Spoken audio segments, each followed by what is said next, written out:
next section of notes here.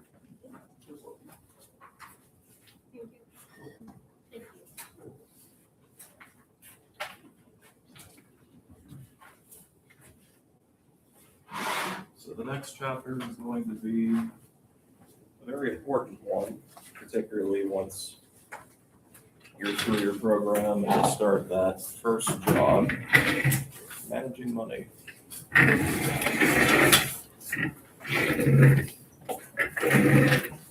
My personal opinion, probably the most useful chapter that you're going to see in here, just because it has a lot of direct effects of what you'll see in your life.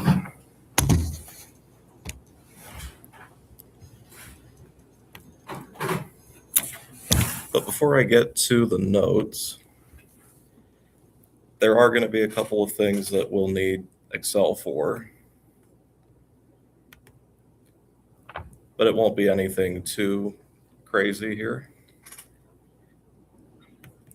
I'll just go over a couple of sample things here. So there is an Excel skills homework. And it's pretty much giving you step-by-step directions on what you'll need to do. But the second file there, the data file, is the Excel document. So as you can see, I was using Excel myself.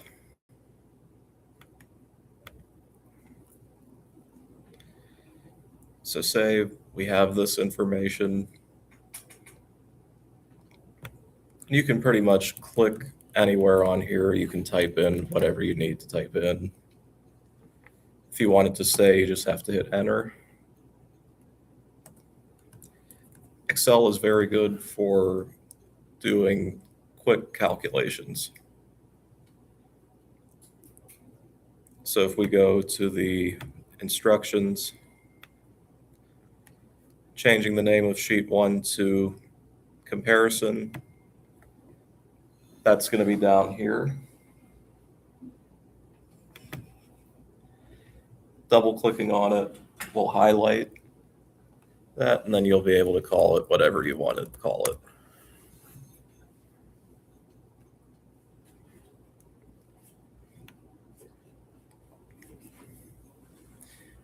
You can do all kinds of formatting, which is going to be a lot of what's in step 3. A lot of that information can be found up here. So if you need to bold this, it's going to be that button up there. So the B for bold, the slanted I for italicized, U for underline. If you need to change the color of the cell, you can do that using the paint bucket there. Changing the color of the font, you can do that. Size of the font, what type of font you want. So if you want Algerian font, you can do that.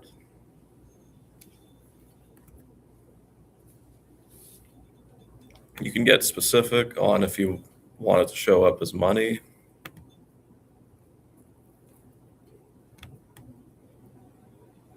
So if you hit the $sign, that'll turn everything into money, if you need that.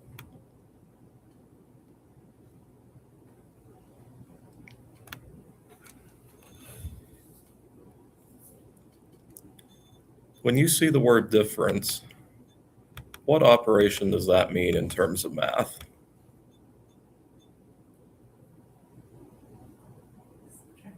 Subtraction.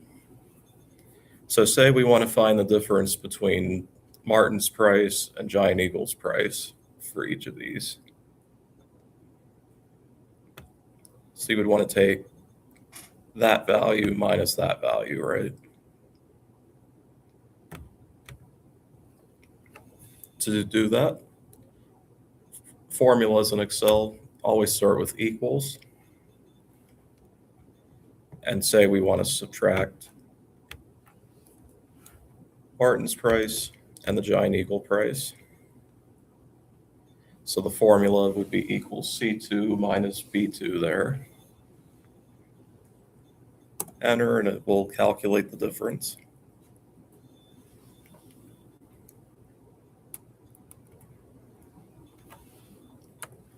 You can actually click on the cell that you want, or you can just type it in. So minus, if we want the Giant Eagle price for butter, that would be cell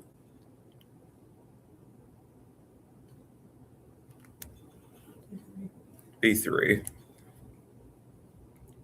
B column, third row is how you get that information there.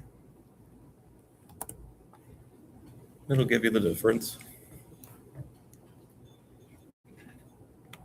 After you do the same type of formula twice, in the bottom right corner, do you see how my cursor is switching to that black plus there? If you drag and drop from that corner down, it will repeat that process the rest of the way down.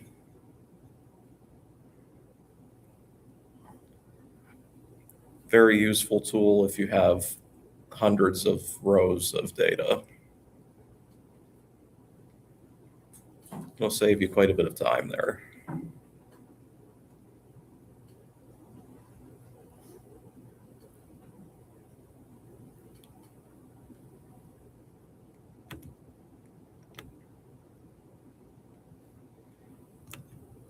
Any questions on what I just went over there?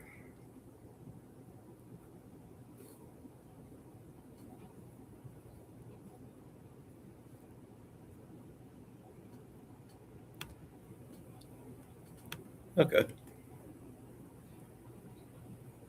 But essentially that Excel skills homework is just going to give you some practice on how to use that program there, but just going over a lot of the things that I just showed you there, like bolding, turning it into dollars, typing formulas in.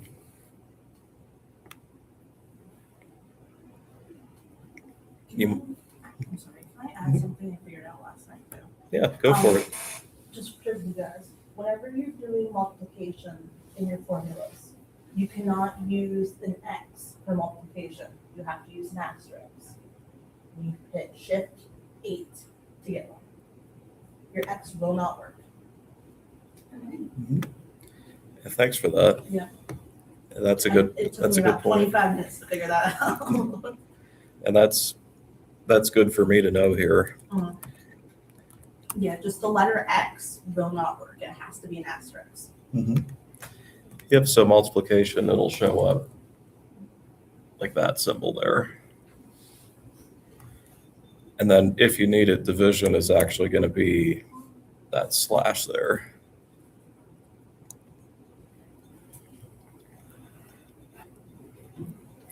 And I'll be honest, I've used Excel for so long that I figured forget it just- about yeah. those little things. Yeah.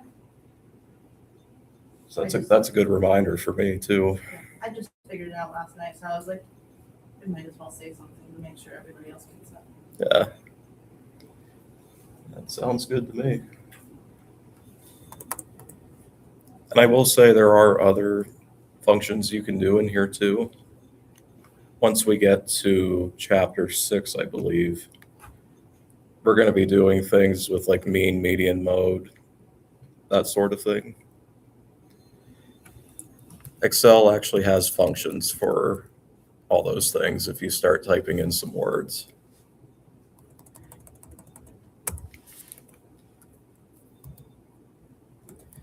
But you can play around with those functions that you can do there.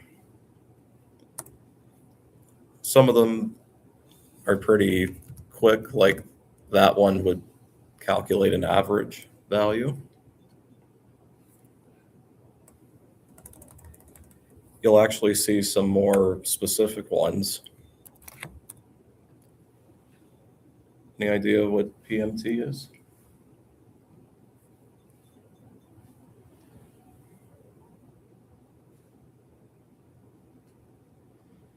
says calculates payment for a loan based on constant payments and a constant interest rate.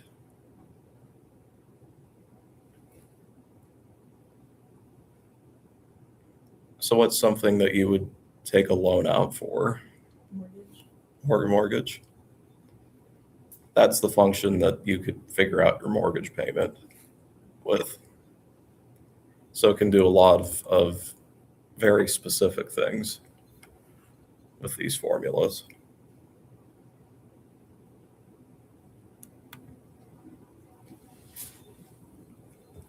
But as we get to them in the notes, I'll point it out where the functions are and where you can use them.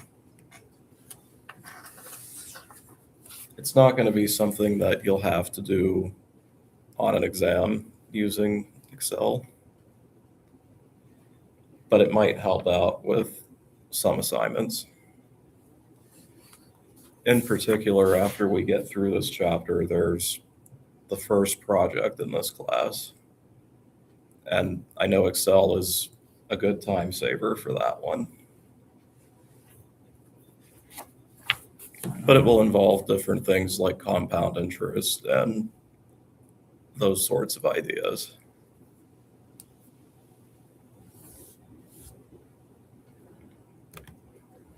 So any other questions relating to Excel?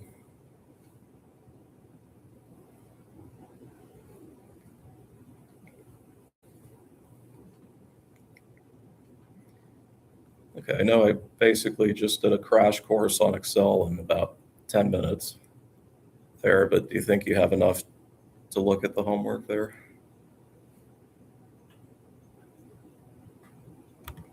Okay. If you run into issues with that, just let me know. It's not absolutely crucial that it's due tonight. I can move that if I need to, but I just need to make sure that the technology works, essentially. When it comes to homework like that, where like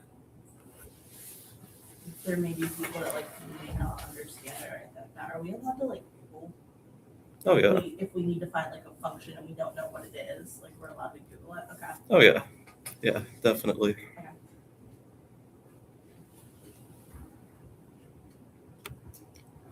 And then there is another one with file basics. And I think it's just answering, just a couple of questions. So we know what you have and how comfortable you are with Excel.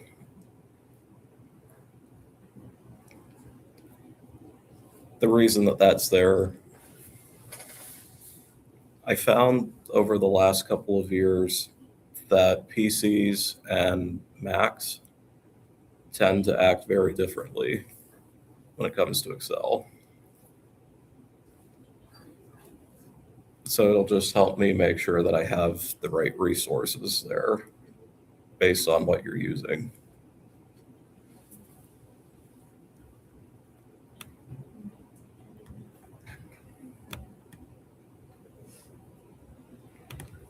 Okay. So then with that in mind, let's go to the notes for chapter 4.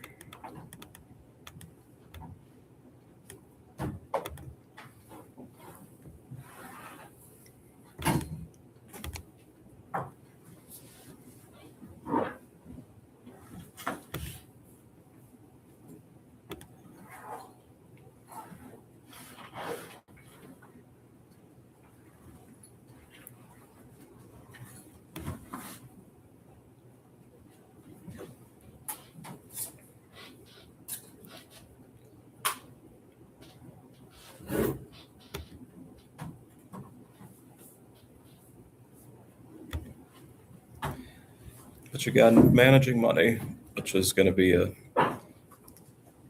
big component of life, generally speaking.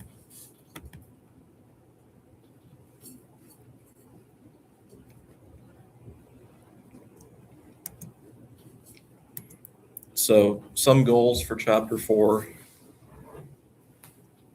that we should be thinking of: creating a budget which allows for savings to occur, figuring out the best plan for you,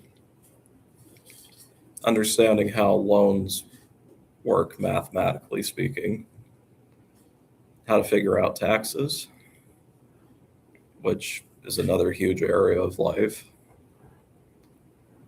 and then looking at it in a broader sense in terms of federal budgets.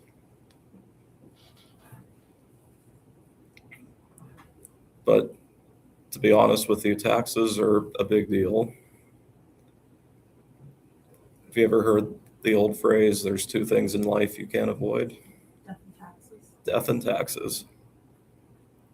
Yep. So it's a necessary evil that we'll have to talk about here.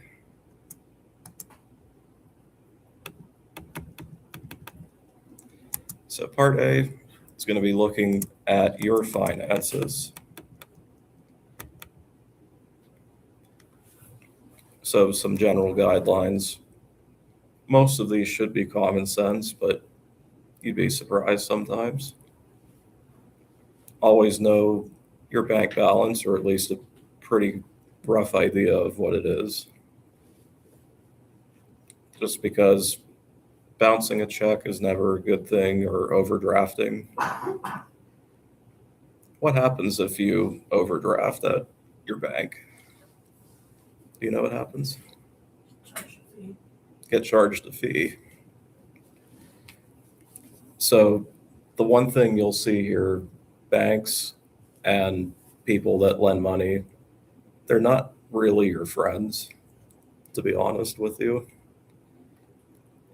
Them charging a fee is basically them kicking you when you're down, essentially.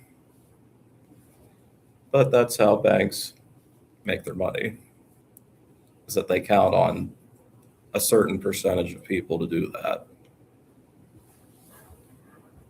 But knowing what you spend, knowing what you take in is a good thing there. Don't buy on impulse. I know I'm guilty of that myself. Budgeting always is a good thing. Essentially, money in needs to be greater than money out over time.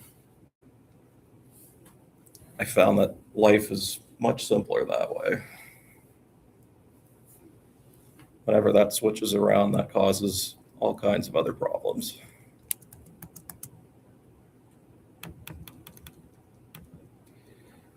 So an example here, Cassidy has begun keeping her spending under better control, but she still can't fully pay off her credit card balance. Maintains an average monthly balance of $1,100. And her card charges a 24% annual interest rate. How much is she spending on credit card interest each month?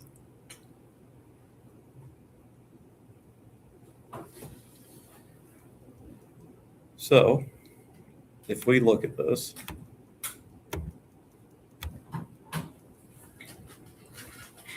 average monthly balance of $1,100.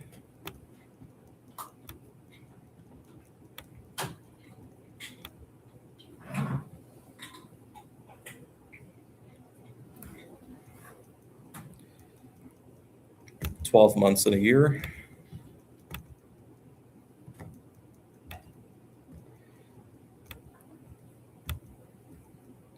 So altogether, that's going to be $13,200 across a year.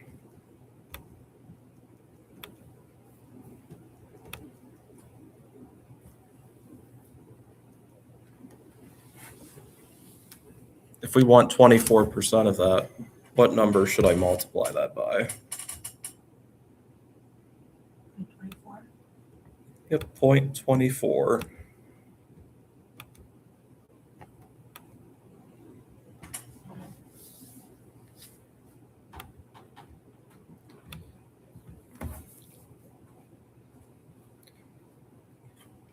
I'm guessing that's going to be around 3,000. 3,160. Okay. So 3,168.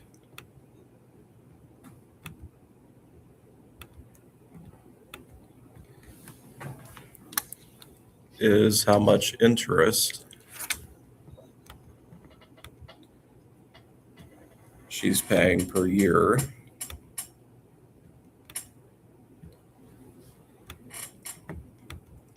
So if we wanted to figure this out per month, we would just have to do what?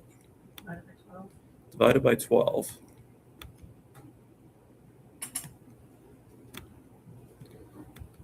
So what number do you get when you do that? $264 a month in interest.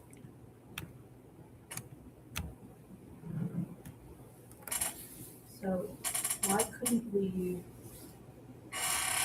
just take 1,100 and times it by 24%? Why do we have to add the 12 back into the equation? So you could have done that. Okay. Yeah, it would have led to the same answer there. Part of the reason I did that there, when we get to the compound interest part, Okay. it'll be based on yearly amounts. But for this example, that would work.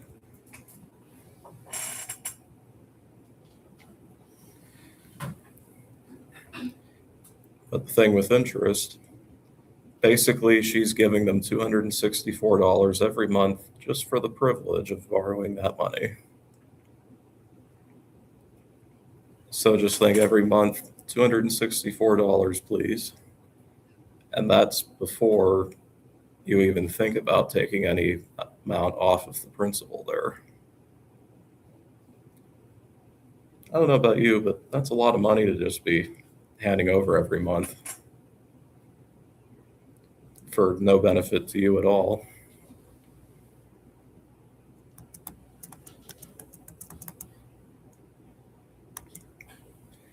But the budget process, basically, like I said, the first part is knowing how much money you take in every month.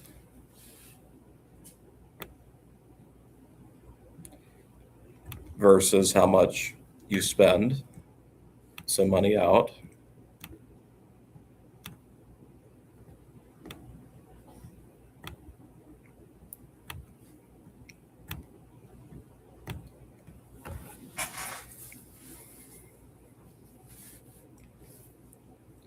Three says determine your net monthly cash flow.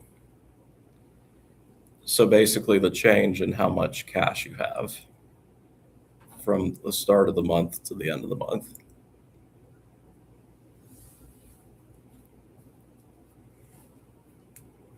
I could give you a good story about that if you'd like. Okay. One of the things that I do in my spare time, actually, I do a lot of buying and selling coins, actually. It started off as a hobby, but it's slowly turned into a business at this point.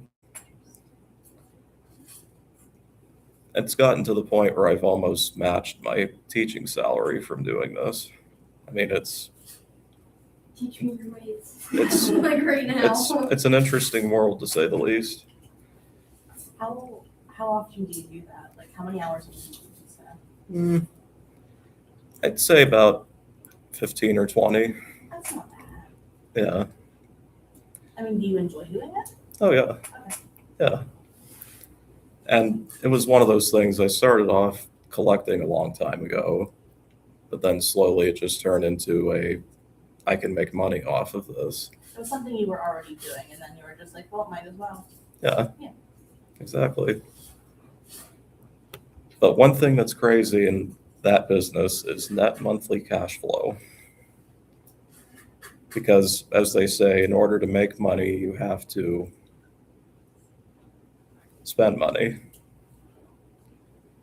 So I'm just going to throw out some numbers here. Say I did a deal and I sold 30,000 in inventory.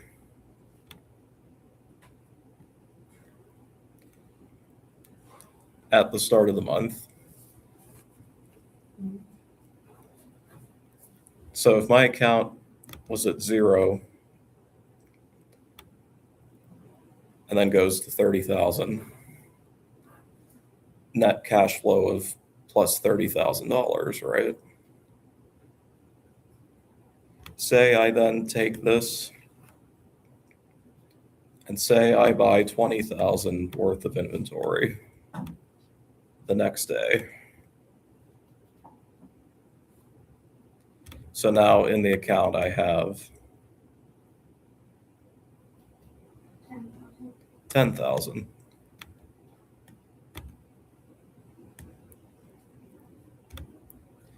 Say I do another transaction for 15,000.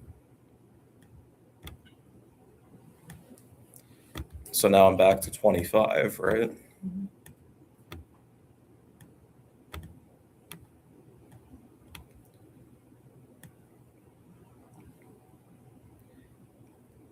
The net monthly cash flow is essentially looking at where you started and where you finished in terms of the month. In this case, it would be plus $25,000 more than when I started, right? If you ever decide to go into business, Don't do it. no, Don't do it. this is the part of business that gets crazy.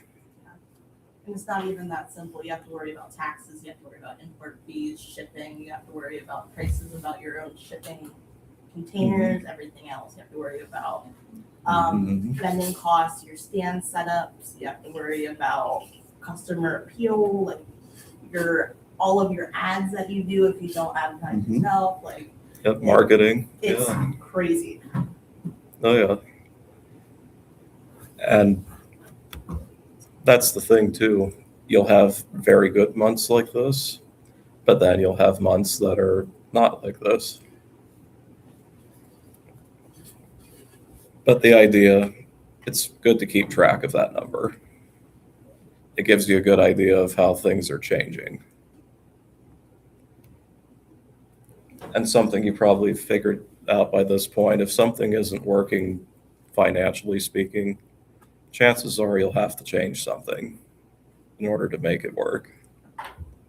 Either spend less or earn more is the idea.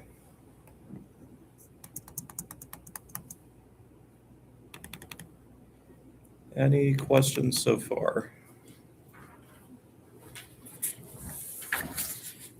Okay, flipping the page gets us to another big area of expenses, insurance. Premium, deductible, copays are common terms that you'll see with that. Premiums are usually for things like car insurance. Deductible, same thing if you're in like an accident of some kind. Or in terms of health insurance, pretty much every health insurance plan has a deductible of some kind. Copay, that would be every time you visit a doctor, essentially.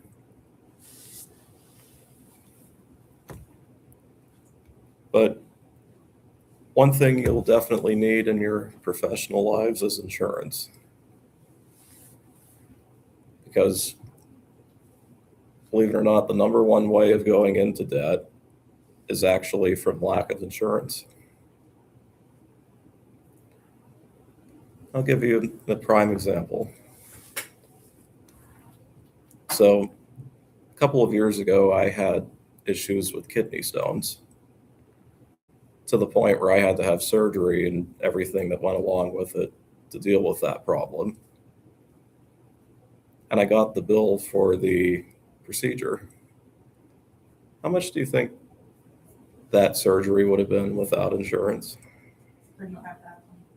You're pretty close. Mhm. It was 42,000. Giving birth costs about 50,000. Yeah. I can believe that too. Yeah. And if you actually look at the bill, it's kind of comical because it seems like they just come up with different ways to label things. Yeah. But most people get into debt because they don't have insurance for these types of situations. Medical debt is a very real thing there. To use a nice pack, it's like $250.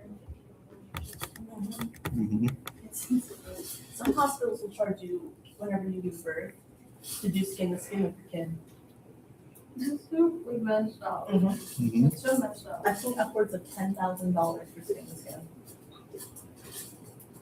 Mhm. They're not even doing nothing. It's your skin and it's your kid. Mhm. So, example, you're in an accident and end up in the ER. $7,000 bill for treatment. Fortunately, you have health insurance, but your policy has a $1,000 annual deductible, a $250 copayment for ER visits, and pays 80% of the remaining balance. The question is, how much are you going to have to pay out of pocket for this?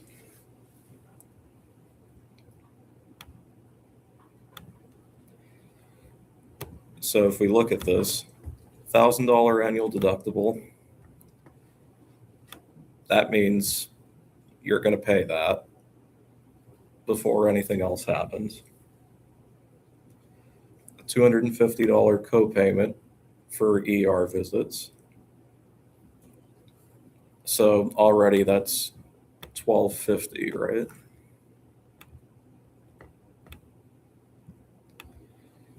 How much is left over to get you up to the total bill?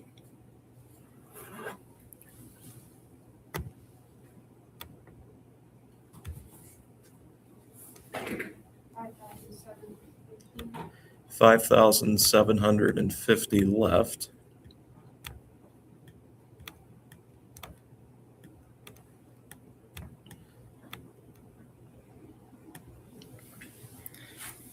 But your insurance says they will pay 80% of that balance. So if they pay 80%, that means you would have to pay what percent? 20.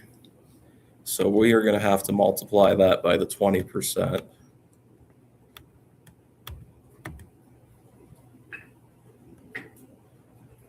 $1,550. 1,550. So that's 2,800. Yep, so $2,800 when you add those together with insurance.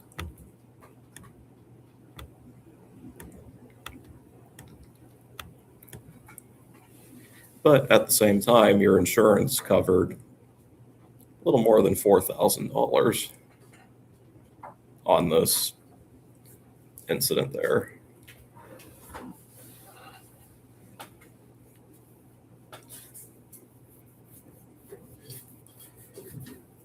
Fortunately, at the time, I did have health insurance, still do.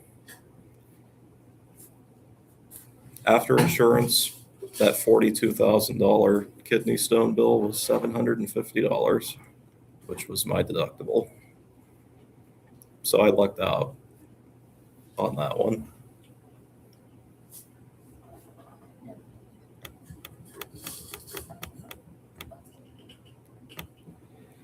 But this leads to compounding.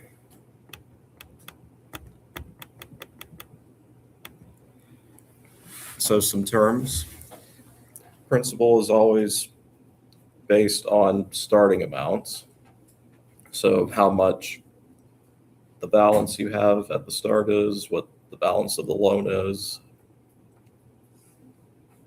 And it can be compounded in two ways, either simple interest or compound interest.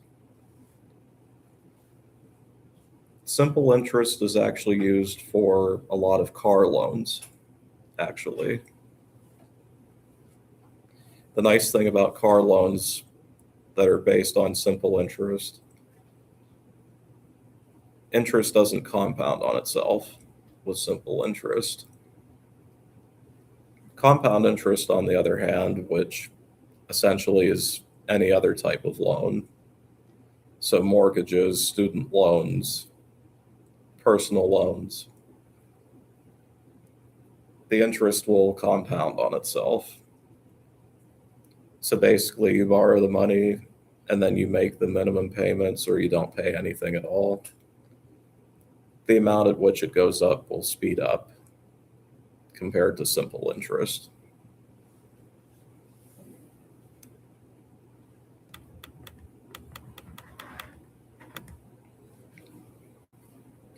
So there's going to be some notation there.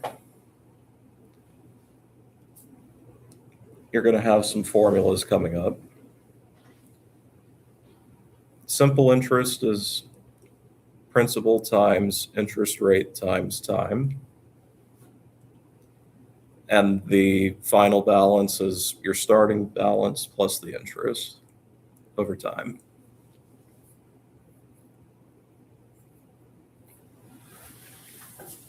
Just note rate and time must be in the same units as well. So if you have a rate that is percent per year and the time is in months, you'll have to convert one of them so that it'll be in the same unit.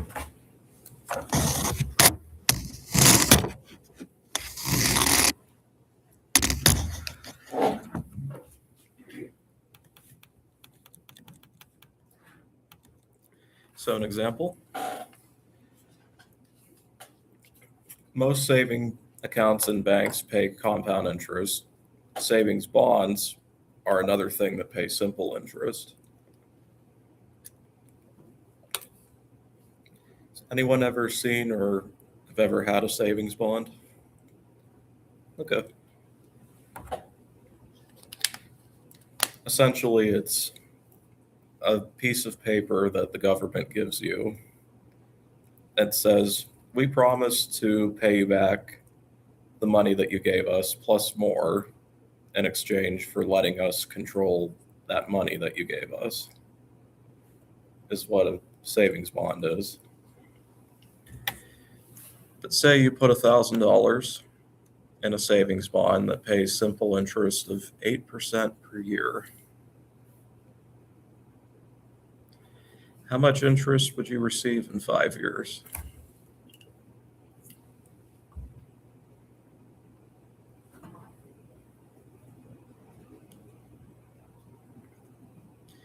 What do you think?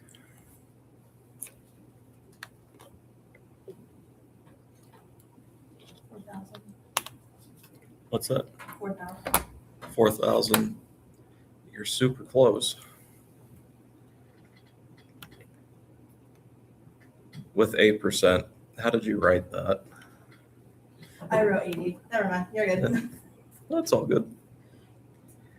Yeah, so 8% would be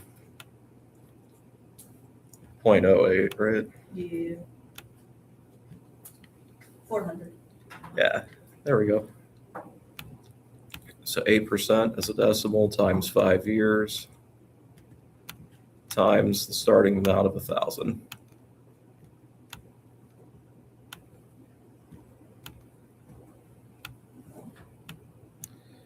So after 5 years, you will get $400 in interest.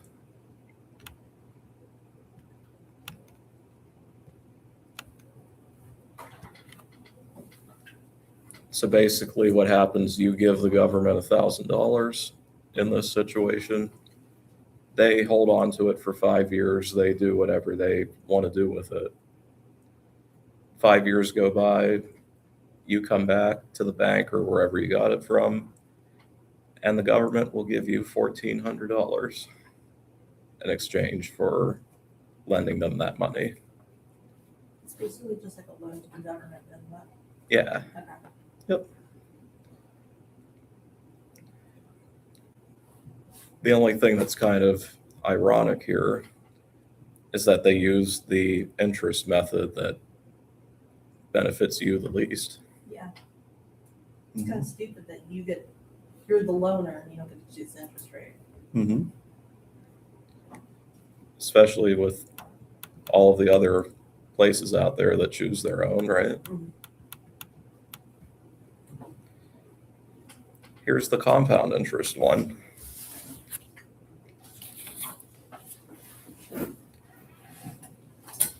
So we got some more things going on here in this formula. A lot of which are the same. APR instead of R now, which is the annual percentage rate.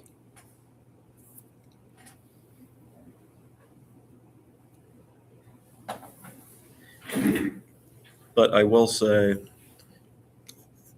if you are looking at the homework or looking things up online when you're looking at this topic, you're probably going to see this formula show up a couple of different ways.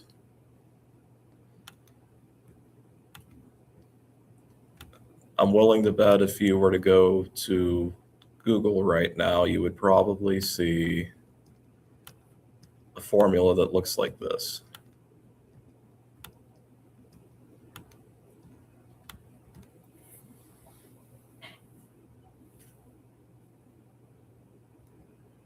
Is that 1 plus R over N? Yeah. Yep.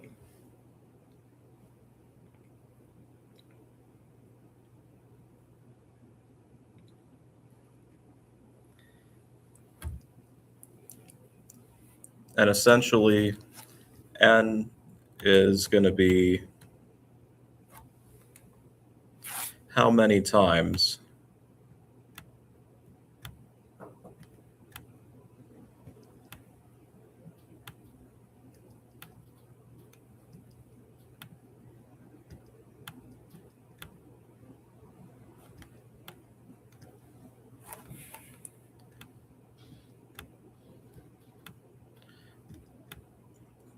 the thing compounds.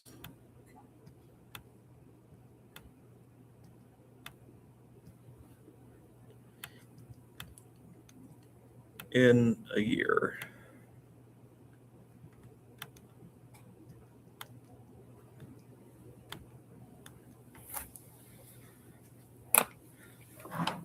So if it was annual compounding, it would just be one time per year.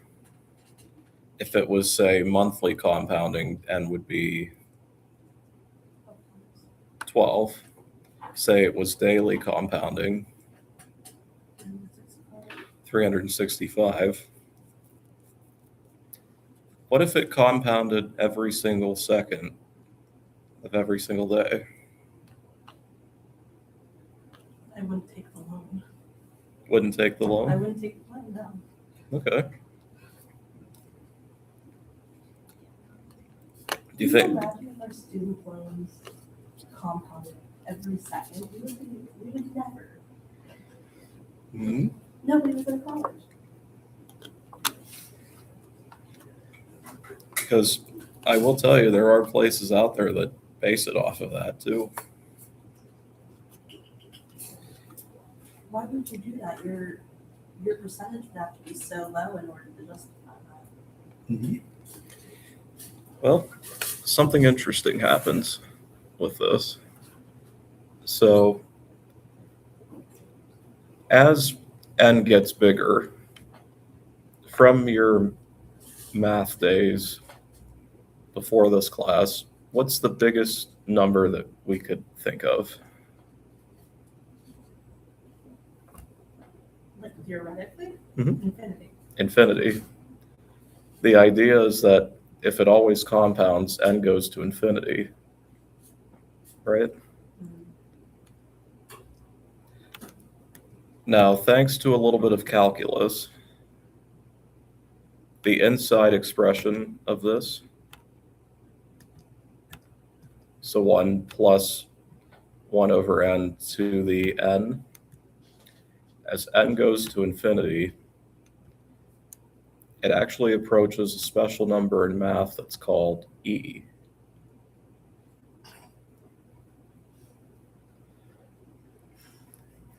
Yes, I know. Letters becoming numbers. That's like a sin, right? It was just it's the sentence of the special number called E.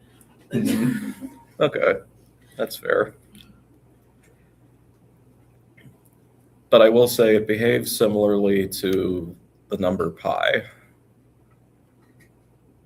Because pi, is about what number? 3.14. About 3.14, right? But it keeps going on and on forever. E is the same kind of thing here, except that number, if you have a calculator on you, they should have a button for that. It should be about 2.718, I believe.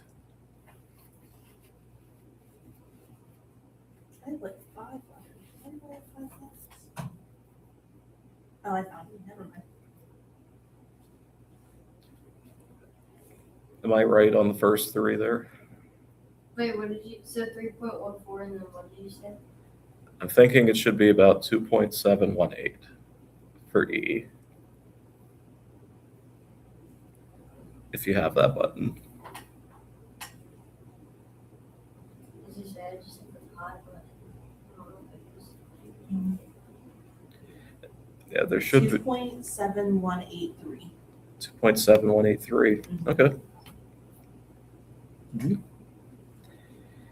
But the idea is that even if it compounds continuously or infinitely, there is an upper limit on how much it can compound. So it won't go straight to infinity. But the reason that it exists, because let's be honest, you know how I said banks are They're evil. They're not your friend. evil, not your friend?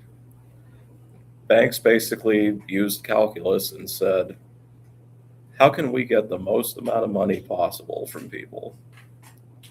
And they came up with this lovely thing here. It's always the bank's fault. Yep, banks that have greed as an underlying reason for Every bank. pretty much, Every yeah. bank.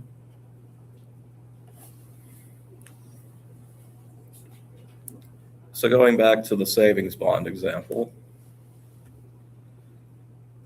with the simple interest, we figured out it was $400 in interest in 5 years, right? If we did the same thing with the compound interest, so 1,000 originally times 1.08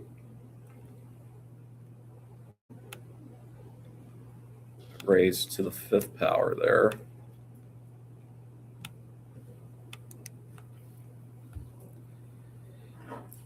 Now keep in mind, this should have been 1 plus 0.08 over 1 when using that formula.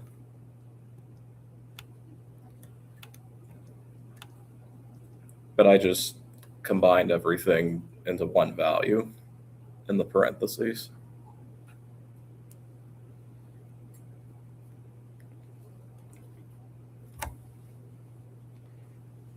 And not to unlock a deep memory here, but do you remember PEMDAS, orders of operations? What's the first thing we have to deal with in PEMDAS? So that's what I did from there to there. After parentheses, you have to deal with exponents. So when you're typing this in the calculator, you're going to want to type this part in first, because exponents come before multiplication does.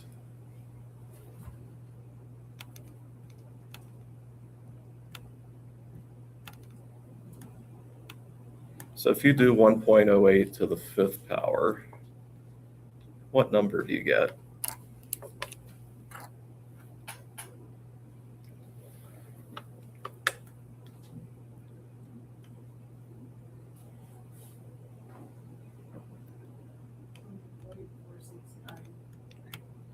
$1.4693.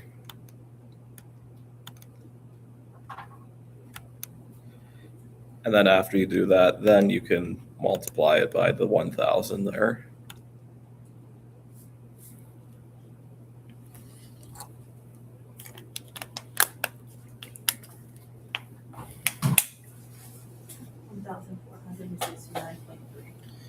$1,469.3. 1,469.3, which is going to be the final amount after 5 years. So in terms of interest, how much did you get in 5 years?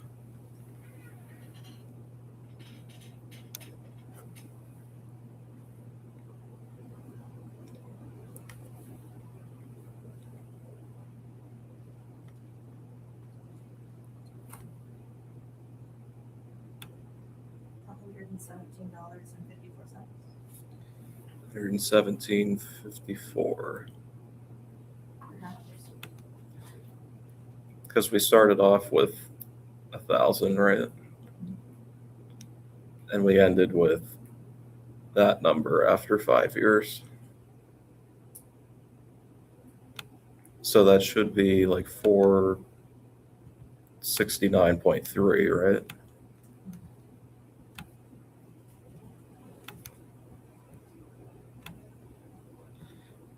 Yeah, this final value minus what we started with Okay, never mind. to get the interest.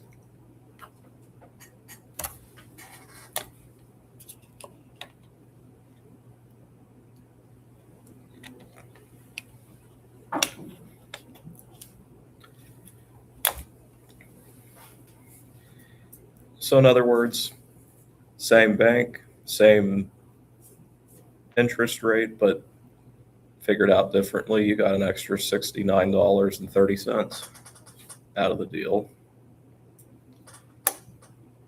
Or thought the other way, the bank could get $69.30 more if it worked the other way.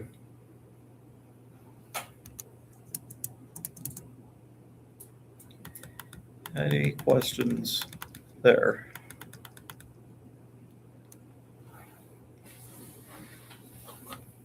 Okay. So this formula relates to the one that I gave you that looked like this.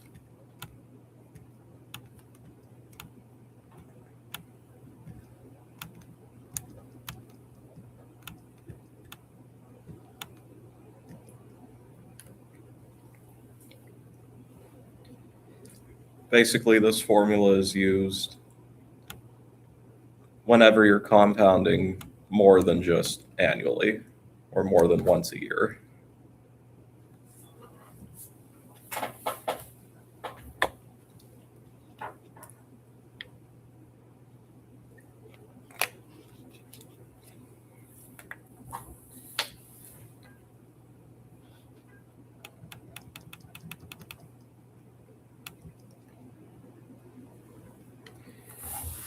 So let's have you try this at your seats here. Bank A offers a 5% interest that's compounded quarterly. B offers 4.8% compounded monthly. Question is, which bank would you choose?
as you're working this out, when you figure out which bank you want to go with, just let me know.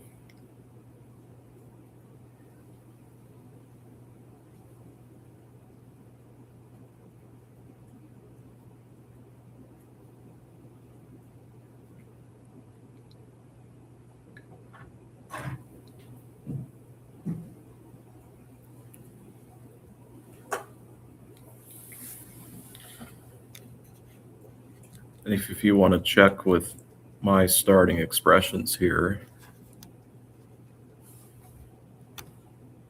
so for A, 2000,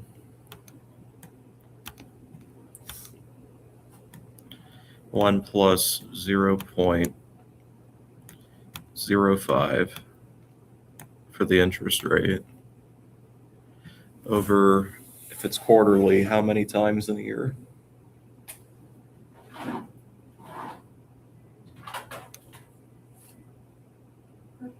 4 to the 4 times 5 power.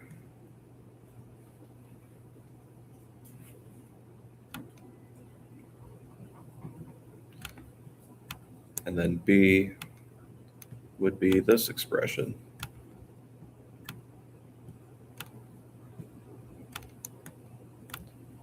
One plus 4.8% as a decimal would be 0.048.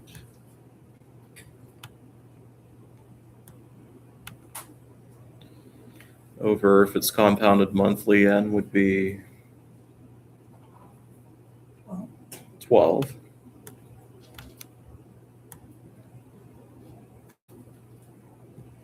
To the 12 times 5 power.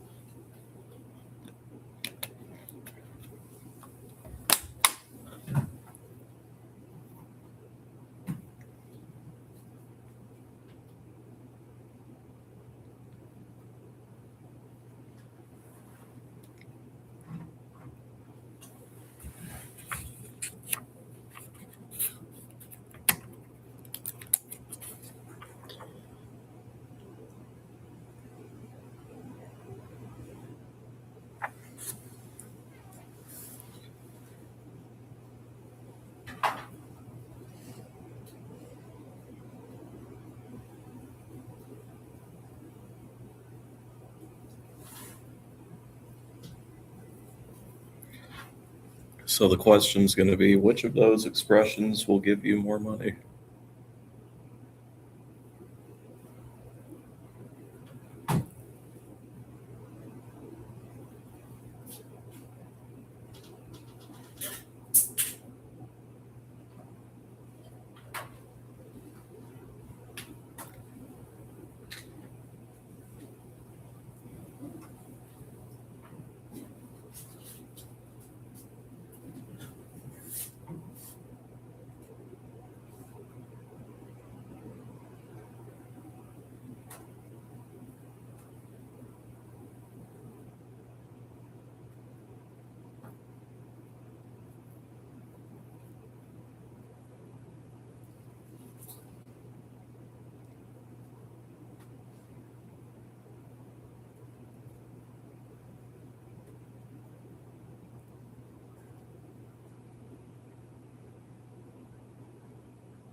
So I got a vote for Bank A.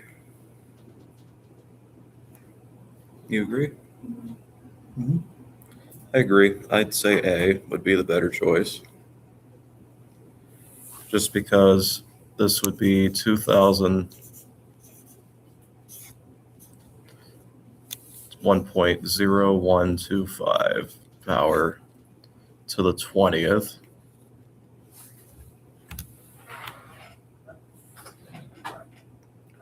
This part in the calculator, I believe, is 1.28 something. When you do that down here for the other one,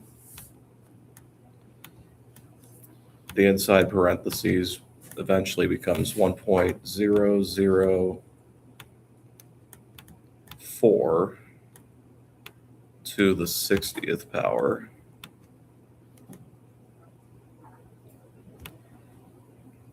And that piece of it is 1.27, I believe.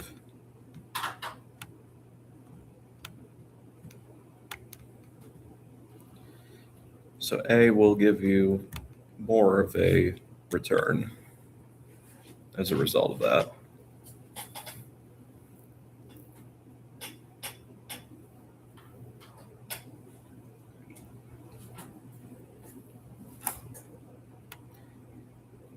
Any questions there?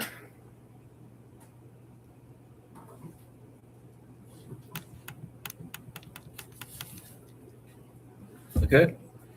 Continuous compounding that I mentioned briefly a little bit.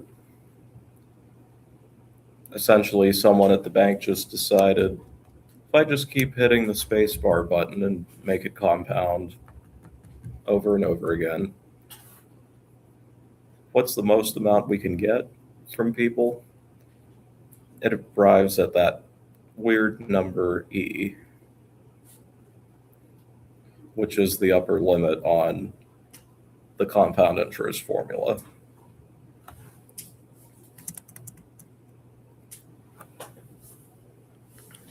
And again, if you're looking things up, if you're starting to look at the homeworks for chapter 4, online you might see this form of the equation. P times e to the RT power. Is that still a valid way to do it? Or do you prefer us doing it in the way that's in it? They're both equivalent. Okay. Yeah. It's just that if you're looking things up online, you might see this one show up. But that'll mean the same thing as that one does.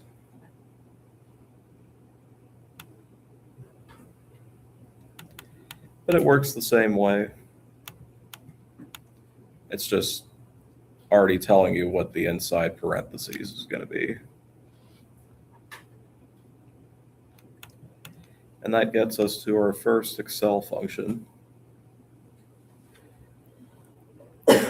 Essentially, if you wanted to figure out compound interest without doing all of these calculations by hand, there is a way to do it inside of Excel. It's a future value calculation, which the formula is FV for future value. So if you typed in equals FV into Excel,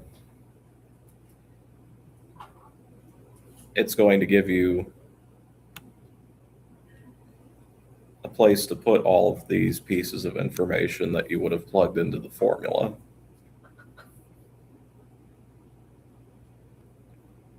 Essentially, you put all that information in, Excel will spit out the final answer for you there. Let's be honest, that could save quite a bit of time based on the information that you have.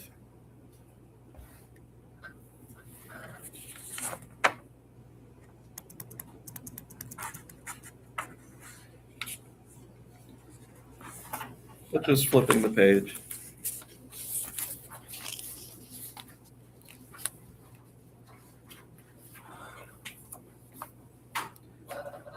You would just need to create an Excel sheet that looks like this for all of these values. And then once you type all the values in, you can just use the formula on the previous page down here to get to your final number.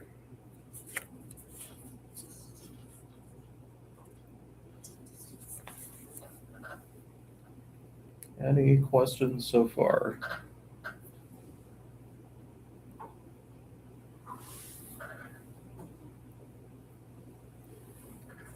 Okay, I think this is a good place to stop for tonight. I will say you should have enough to at least start looking at the chapter 4 homeworks for next week. Because a lot of it is going to be based on the compound interest idea. I want to say I have those set to be due Monday next week, but if need be, we could move them back a little bit if you think you need it. But just let me know what you think, and then we can go from there on those. We'll pick up here on Monday then.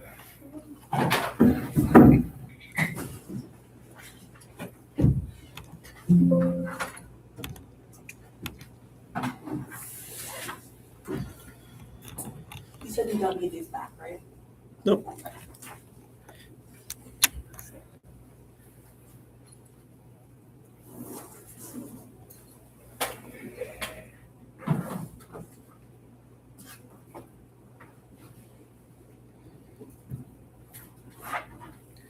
Well, what collection is your Stanley? I got it at, I think it was Dick's, maybe? And it's on the side of the cups. What does the side of the cup say? Besides the Stanley logo. I just can't read it. I think it's like a Calico, maybe? It must have been a collaboration. So they collabed together. Our Stanley's good. Our Stanley's good. I've I never like used mine. one. Okay. I like mine too. I just like to chew on my ice, so Okay. So she has the tumbler. yeah. I have, I think, the flow state where the straw like flips up. Yeah.